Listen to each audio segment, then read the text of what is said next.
Venice is one of the most recognizable cities on Earth, built on more than 100 small islands separated by canals and connected by bridges. It was never designed to fight the sea, it was designed to live with it. But over time, the balance has changed. Today, the city is caught between two forces. On one side, the Adriatic Sea is rising due to global warming. On the other, Venice itself is sinking, a process accelerated in the 20th century by groundwater pumping and industrial development. Together, these shifts have pushed the city closer to disaster. In the early 1900s, St. Mark's Square flooded around 10 times per year. Now, it floods several dozen times annually. Some tides reach levels that cover more than 70% of the city's surface. For residents, it means ruined property, disrupted transit, and repeated damage to infrastructure. For the city's economy, which leans heavily on tourism, each flood season comes with rising costs. This pressure gave birth to Mose, short for Modulo Sperimentale Elettromeccanico, a system designed to isolate the lagoon from the sea during high tides. The idea was first proposed in the 1980s, and from there, it would take nearly 40 years of planning, delays, political battles, and engineering challenges before the system was finally put into operation. So,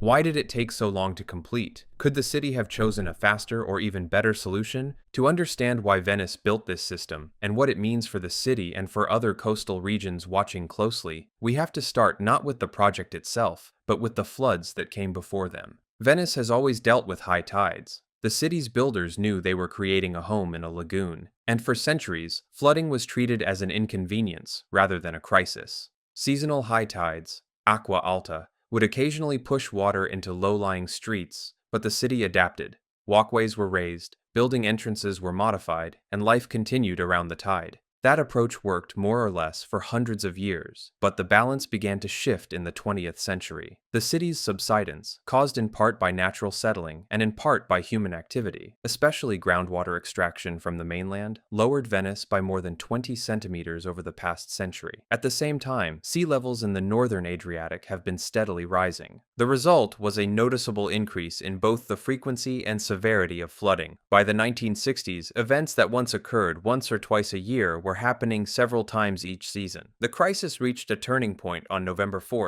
1966. That day, a powerful storm system combined with strong winds and a high tide sent water surging into the lagoon. The tide reached 1.94 meters above the historical average, the highest ever recorded. About 80% of Venice was underwater. Electricity failed. Boats drifted into churches and shops, residents fled to upper floors, and priceless artworks and architecture were damaged. The flood lasted nearly 22 hours. This was more than a wake-up call. It exposed how vulnerable the city had become, and it raised serious questions about whether the status quo, elevated sidewalks and sandbags, could continue to protect a city that draws millions of visitors and holds centuries of cultural heritage. In the years that followed, Italy's national government declared the protection of Venice to be a matter of priority national interest. Special laws were passed in the 1970s and 1980s to authorize comprehensive efforts to stabilize the lagoon, repair historical structures, and reduce flooding. Engineers, scientists, and planners were tasked with finding a long-term solution. What they proposed would eventually become Mose. But that process took time. Before any construction could begin, officials needed a workable plan to prevent the next 1966-level flood without cutting Venice off from the sea entirely. The city had survived for over 1,000 years with a delicate balance between water and land. A solution would have to protect that balance while also protecting the city itself. By the late 1970s, it was clear that temporary fixes were not enough. Venice needed a system that could respond to the most serious tidal events, not just divert water, but actually hold it back. That challenge was far more complicated than it sounds. Unlike a river city that might rely on levees or floodwalls, Venice is surrounded by water on all sides. The Venetian lagoon connects to the Adriatic Sea through 3 natural inlets, at Lido, Malamocco, and Chioggia.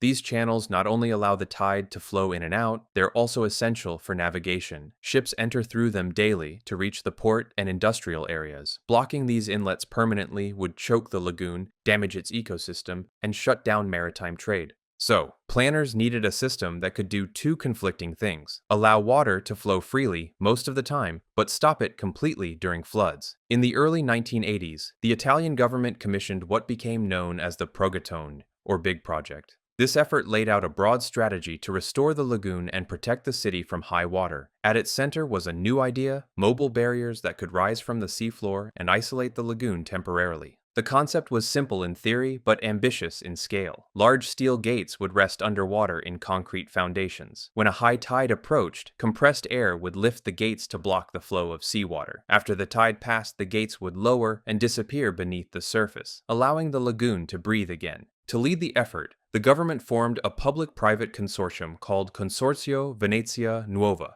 It brought together engineering firms, construction companies, and scientific advisors under one umbrella. This was meant to streamline the planning and construction process and to keep the various components of the project aligned. In practice, it also gave a small group of firms extraordinary control over contracts, design decisions, and spending, a detail that would cause serious problems later. Before work could begin, the design had to be tested. In 1988, engineers built a prototype gate at the Lido Inlet. It was the first real demonstration that the concept could work. That prototype gave the project its name, Mose. It also doubled as a nod to the biblical Moses, who parted the sea. By the early 1990s, the Mose design had been finalized. Alternatives had been considered, including raising Venice's streets, building fixed dams, or reshaping the lagoon's channels, but none offered the same level of flexibility. Mobile gates, used only when needed, offered a way to protect the city without cutting it off from the sea. Still, it wasn't an easy decision. Environmental groups raised concerns. Fishermen and ecologists warned about potential damage to the lagoon.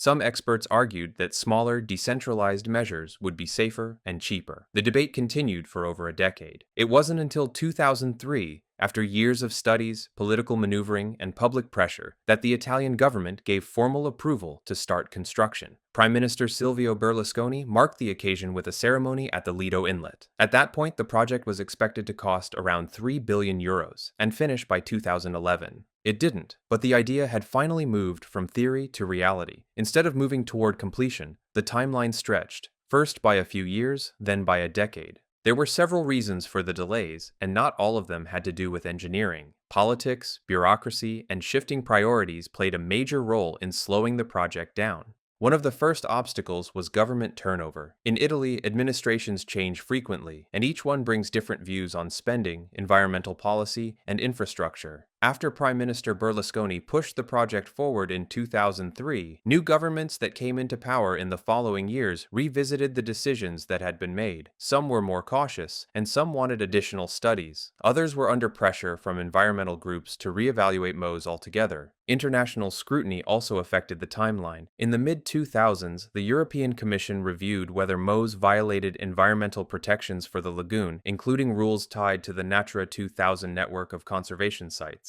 Italy was required to submit updated assessments, mitigation plans, and long-term monitoring strategies to comply with EU regulations. These reviews didn't stop the project, but they added new conditions and introduced delays. At the same time, lawsuits and appeals from opposition groups challenged the project in court. Some argued Mose would damage the lagoon's natural processes or fail to protect the city in the long run. These challenges didn't succeed in halting construction, but they slowed the pace and kept pressure on the authorities managing the work. Even with approval, building the system itself proved more difficult than anticipated. Aligning concrete caissons on the seabed, manufacturing and installing dozens of precision-built gates, and constructing artificial islands in the middle of active inlets all posed serious logistical problems. Construction had to pause for weather, adjust for seasonal tides, and work around shipping schedules. Unforeseen design issues added more time and cost. But the most significant blow to the timeline came in 2014, when a wide-reaching corruption investigation revealed that millions of euros meant for Mose had been diverted through bribes and fake invoices. The scandal involved high-ranking politicians, local officials, and members of the consortium in charge of the project. Among those implicated was Venice's mayor at the time, Giorgio Orsoni, who was arrested and later admitted to accepting illegal campaign contributions. The former governor of the Veneto region, Giancarlo Galan, was accused of receiving over €1 million in bribes to smooth approvals and protect contracts. Dozens of others were investigated or charged. The impact on the project was immediate. Key personnel were removed, funding was frozen, construction slowed as contracts were reviewed and oversight mechanisms put in place. Estimates suggest that the corruption cost the project several €100 million in lost or misused funds, in addition to delaying progress by several years. The scandal also damaged public trust. For many Venetians, it had become not a symbol of protection, but a reminder of political failure. Protests intensified. Newspaper editorials described it as a money pit, a boondoggle, and a monument to waste. Some called for the project to be scrapped entirely, even after billions had already been spent. Italy's government responded by placing Mose under closer supervision. New managers were brought in, contracts were restructured, more rigorous audits were introduced, but the damage had already been done. What was originally seen as an innovative solution to a growing crisis had become one of the country's most visible examples of how large public works can go wrong. Then came the flood of November 2019. A massive storm brought the highest tide the city had seen in more than 50 years. Water levels reached 1.87 meters. 80% of the city was underwater. The Basilica of St. Mark was swamped yet again. Damage estimates ran into the hundreds of millions. And the gates, installed but not yet fully operational, stayed down. The response was swift. Italy's government promised immediate funding and fast-tracked the final steps to get Mose ready. That crisis became the turning point. It gave the project the urgency it had lacked for years. By the time the gates became operational in 2020, the final bill had nearly doubled. Today, the project's total cost stands at around 6 billion euros, or more than $6.2 billion.